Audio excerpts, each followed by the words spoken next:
Pokemon Scarlet and Violet released back in the big old year of 2022 and looked to be one of the most ambitious Pokemon games to date. It was the first game to go fully open world, with the entire region of the game being one giant interconnected map, which you could explore in any order you pleased. This was, for many people, me included, a very exciting idea, since the concept of Pokemon just seems like it would work so well with the open world genre. Then the game came out and it didn't work. I'm usually not too bad of a performance snob. I mean, I played games on the Switch 1 for like 8 years, but this was just a little past my limit. The game's visuals looked horrible, and if that helped the frame rate, I would be fine with that, but it didn't. And the fact that it came from a series as big and relevant as Pokemon was extremely disappointing and kind of killed my interest in the series. But now the Switch 2 is out, and an update was released for the game that makes it run far better than it ever did on the Switch 1. So I wanted to use this as an opportunity to try and see if I can enjoy this game now that some of its performance issues are fixed, or if the game itself really was the problem.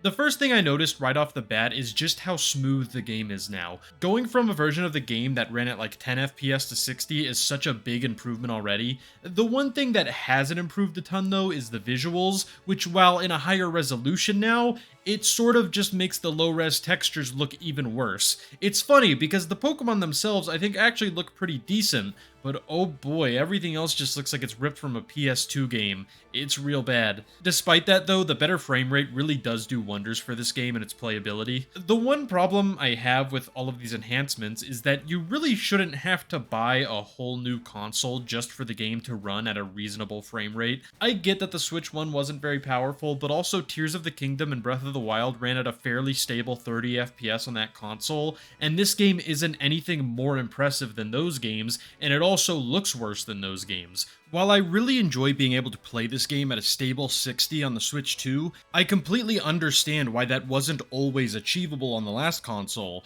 but I also feel like it still could have run a lot better. I think this is just a case of very poor optimization, and the Switch 2 is just powerful enough to brute force this game into running well, and it makes me even more mad now that I hated this game for so many years because of its poor performance, because now that those problems are fixed, I had a really fun time.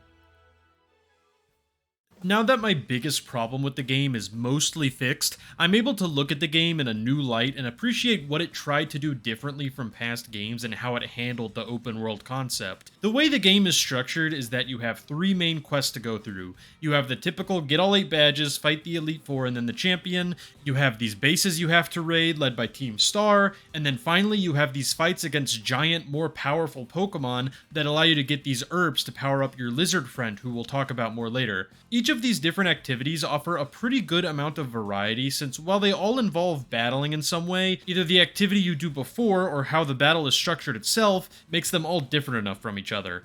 My favorite was definitely fighting the giant Pokemon, since the story for those sections tied far more to the parts of the story that involve the professor, who is easily the most interesting character in the game. Also, the fights themselves remind me a lot of the totem Pokemon from the Sun and Moon games, and Ultra Sun and Ultra Moon are some of my favorites in the series, so it was fun to see that concept return in some way.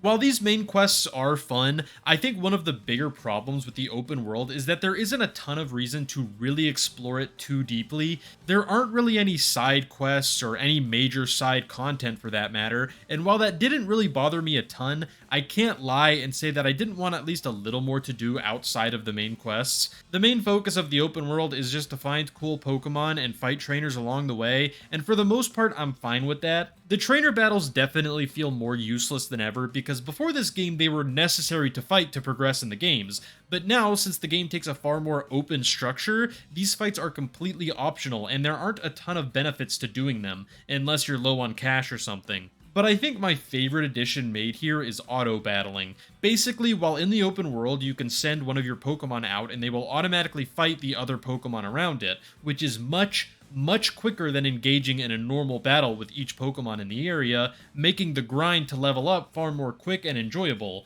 Another thing that helps make the game more enjoyable is the fact you now have a cool lizard motorcycle you ride around to get across the map quicker. This little guy is actually the main legendary of the game, and I do think it's sort of a cool concept to have the legendary be a part of the story before the very end. You obviously can't use him in battle until the end game, but he does play a vital role in the traversal of the game. Like I talked about earlier, you could slowly power him up throughout the course of the game, which unlocks more abilities he can do, like a higher jump, gliding, and wall climbing. I will say, it's very satisfying to watch as the world gets easier and easier to traverse around, and it's also just a fun and creative use of the main legendary of the game. There is one big problem with how the game is structured though. So while the game presents all of its content to you as if you can tackle it in any order, that's just not the case. Just like a normal linear Pokemon game, there is an intended order in which they want you to do this stuff. But the problem is that unlike in a linear game, they're not forcing you to go to these places in that order. Honestly, that itself is not a big deal to me at all. But my issue here is that there is no indication of at what point you should be doing this stuff. All they need to do to fix this is just add a blurb when you look at it on the map that says something like, "We recommend your team being around level 30 before doing this." Instead, you just kind of have to guess or look up what content you should do in what order. And my biggest problem with this is that if you go to do something that's a bit higher level than you of course would then level up your Pokemon to stand a chance. But then you go back to do something you haven't done yet, and now it's a cakewalk since you were probably supposed to do it earlier in the game. Like I said, simple indicators of at what point you should be in the game before doing the content would be great. I'm not saying they should get rid of the option to do it in whatever order you want, because sometimes it can be fun to try and do things before you're supposed to. Still though, some sort of warning would be great for people like me who just want to play through the game normally. There are also raid battles throughout the world. They're cool ways to get Pokemon and items and stuff, but if I'm honest, I don't really find them that fun. I think the coolest / craziest part of the game is at the end when you go into the giant crater in the center of the map where you can find like robot Pokemon, and then you find out that the professor is also a robot, and then he starts using a time machine. There were also some character interactions during this part that felt like I was actually reading a conversation between actual people, and I don't know if I've ever thought that in a Pokemon game before.